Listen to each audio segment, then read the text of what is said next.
Hello, Sasrikal, Namaste, and Assalamu Alaikum. Welcome back to my channel, Matt Black Guys, and I'm your host Jabir over here. So in today's video, I want to give you guys my 2 years ownership review of my Royal Enfield Thunderbird 500.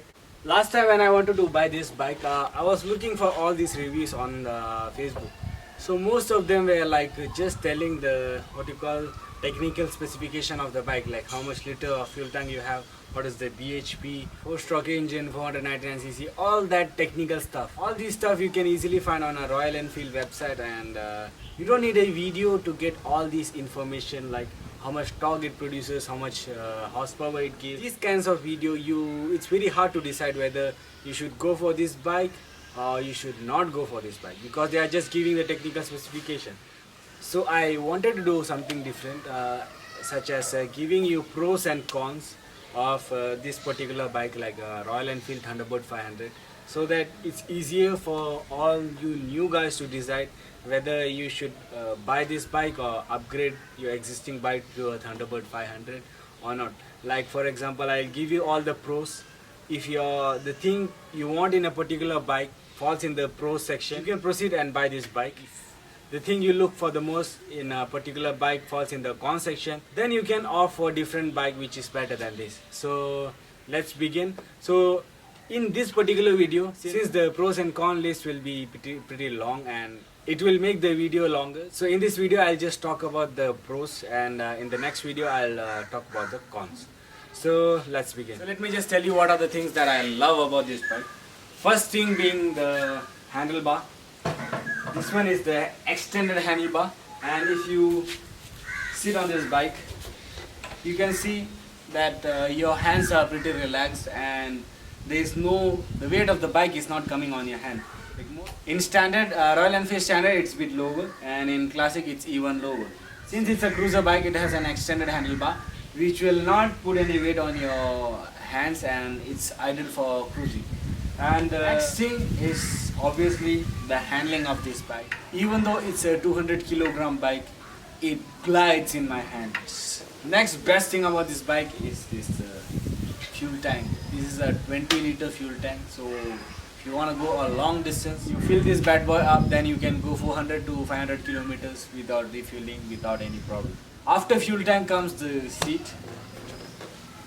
As you can see, seats are pretty big, and for the rider it offers premium comfort. When you're cruising on the highway and sitting on this position, it's pretty awesome and pretty comfortable. Like for me, 100-200 kilometer ride is not a big deal at all. Usually I go for a long distance ride. I did Kerala to Chennai, Chennai to Kerala, which is about 650 to 700 kilometers. I did that 4 times and I never had a back pain. That's the best thing about this bike. Even for pillion, it's pretty comfortable. And this one over here, it's more like a grab handle than a backrest. And you can see over here, both pillion and the rider can sit comfortably. But the other thing I love about this bike is the suspension, front and rear. The front has a travel of 130 mm and the rear has a travel of 80 mm. The technical specification of the bike is useless if you cannot see how it actually performs. So as you guys can see, there was a lot of traffic, so I took the bike off-road and didn't even hesitate to take the 200 kilogram bike off-road, as it's that comfortable and easy to ride because the suspension is too good. For those who buy Royal Enfield for the thumping and for the dug sound, I am extremely sorry. Thunderbird does not thump, it growls. And the growl is so beautiful. When you go crazy on that throttle, oh my god, you will just fall in love with that sound. I'm a kind of a person who does not like loud sounds, especially from silencer. And if you're a long rider and going dug all the way to 600 kilometers, it's like a torture. So if you're also a person who does not like a lot of sound, then maybe you'll love this bike. So let's just start it up and see how it growls.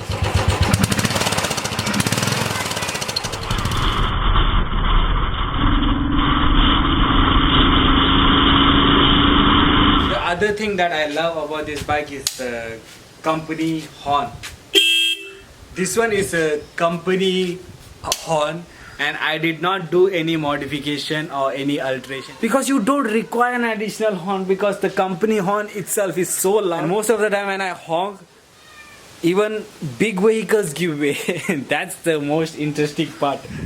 This is the most important feature of this bike. This is the thing I love most about this bike, is the cruising comfort of this bike. And trust me on this, once you put this bad boy in 5th gear, you will be easily doing 70 to 80 kilometers per hour, and the bike does not even make a sound. The exhaust is so low, you won't feel that you are riding a Royal Enfield because the exhaust note is so quiet. And the cruising speed is from 80 to 100 kilometers per hour. After 100 kilometers per hour, it starts giving vibration and the comfort is gone. That one I will talk in the next video. Before buying this bike, I test rode all the Royal Enfields, like standard 350-500, classic 350-500, Electra, Continental GT, Thunderbird 350, Thunderbird 500. Even though Continental GT, it had the punch, it had the acceleration power, everything, but being a cafe racer, the seating posture was like this, and if you go for a very long distance, your back and your hands will be paining. And in classic, you have to sit like this, and if you sit like this for a very long distance or for a very long time, your back will start paining. So the only bike that I fell in love with was the Thunderbird. So after that, I decided that I will buy Thunderbird only. I think everyone will agree on this one, that the headlights of this bike will make you fall in love with it instantly. Royal Enfield engines are long stroke, short revving engines, and they're not good for top speed, but they produce massive amount of torque. Royal Enfields are not about top speed, they are about how you get to the top speed. It's always about the feel. Even though it's a 200 kilogram bike, the 500cc engine can push it from 0 to 100 in 10 seconds. So that's all guys. Please leave a thumbs up if you like the video. Don't forget to subscribe. Take care. Bye. Sayonara.